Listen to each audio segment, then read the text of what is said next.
There are moments. There are moments in life when you find yourself committing actions or mistakes that aren't your style behaviors you never even dreamed of. They don't belong to you in the slightest, yet it happens.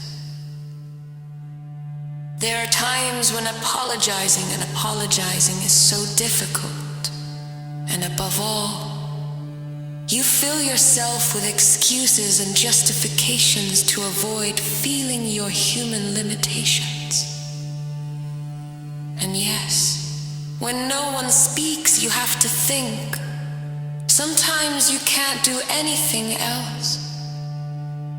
Thinking so much until your throat hurts, because that's where the knots of your sadness hide. Melancholy.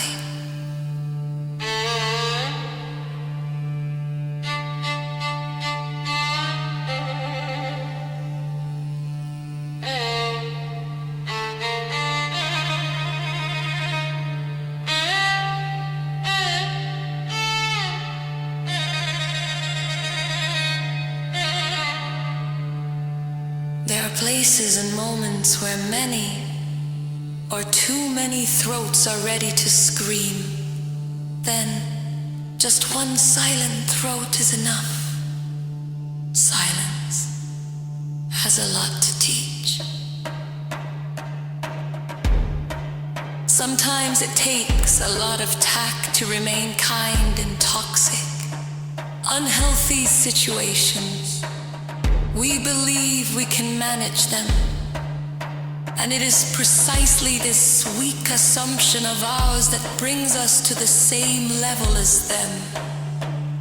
Perhaps we should educate the new generations about the value of limits, of defeat, and how to manage it. About the humanity that comes from it. As humans, we should build an identity capable of sensing a shared destiny, where we can fail and start over without our value and dignity being affected. I don't like, nor am I, becoming a social pusher. I don't like stepping on others' bodies to get there first.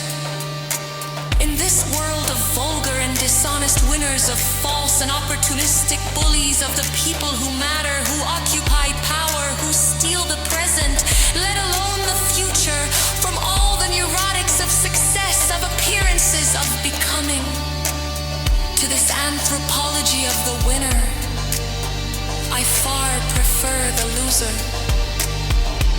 It's an exercise I'm good at. It reconciles me with my sacred little.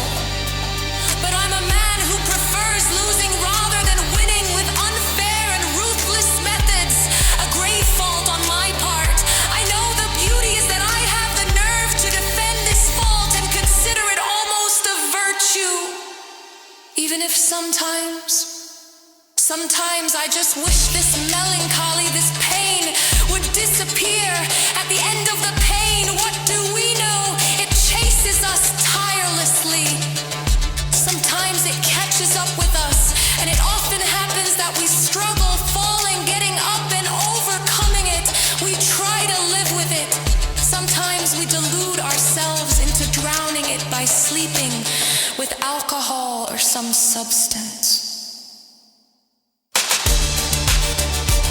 But you ask yourself, where have your dreams gone?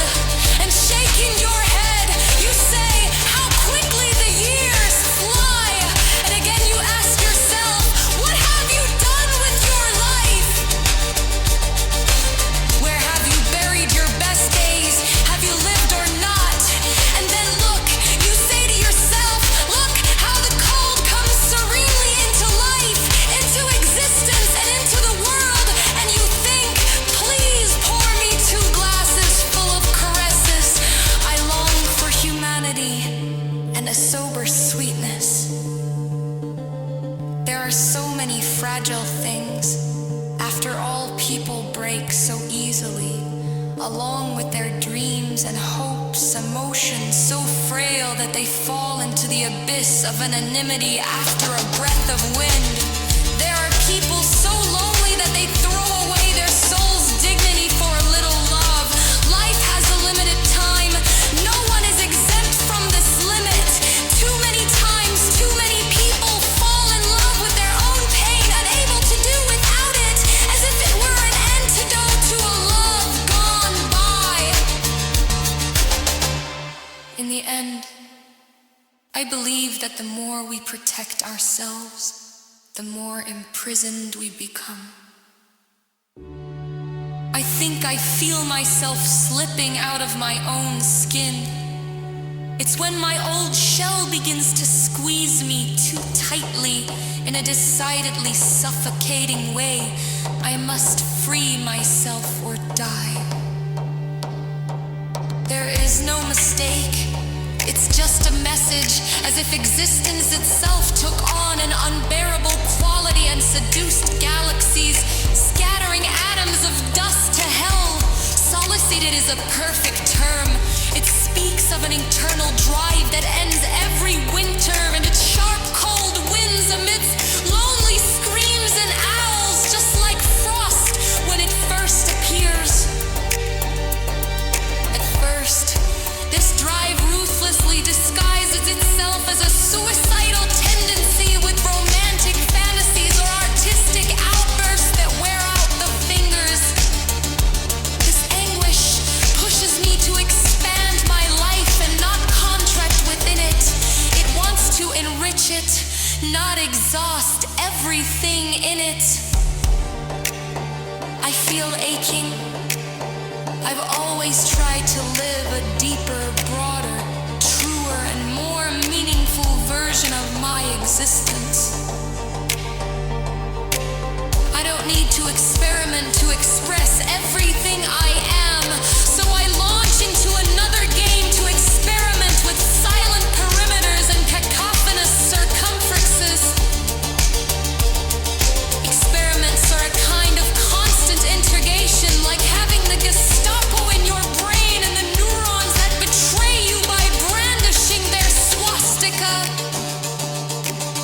I possess an incalculable collection of former lives, some of them grown among weeds like untended graves.